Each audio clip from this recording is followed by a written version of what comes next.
नमस्कार दोस्तों, मेरा नाम डॉक्टर नरेंद्र गोखले है। आज मैं आपको बताऊंगा कि कोरोना वायरस फैलता कैसे है। सबसे पहली चीज़ जो हमको जानना ज़रूरी है वो यह कि यह वायरस आपके शरीर में अपने आप नहीं पैदा होता। आपको ये इन्फेक्शन तभी लगेगा जब आप किसी संक्रामक व्यक्ति या संक्रमित वस्तु के संपर्क में आते हैं।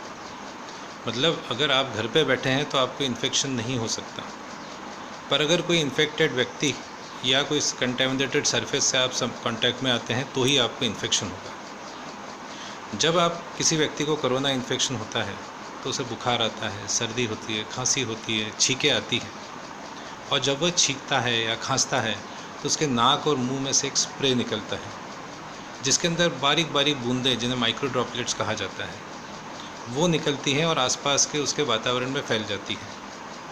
अगर आप इस व्यक्ति के बहुत पास खड़े हैं तो ये माइक्रो ड्रॉपलेट्स, जिनके अंदर वो वायरस मौजूद है, आपके नाक, आँख और मुंह के अंदर पहुंच के आपके रेस्पिरेटरी सिस्टम को अफेक्ट करता है।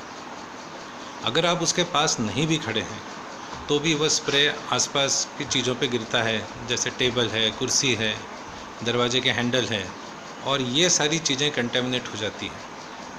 अगर वो व्यक्ति मुंह पर हाथ रखकर अगर छींकेगा या खांसेगा तो ये माइक्रो ड्रॉपलेट्स उसके हाथों पर भी आ जाएंगे।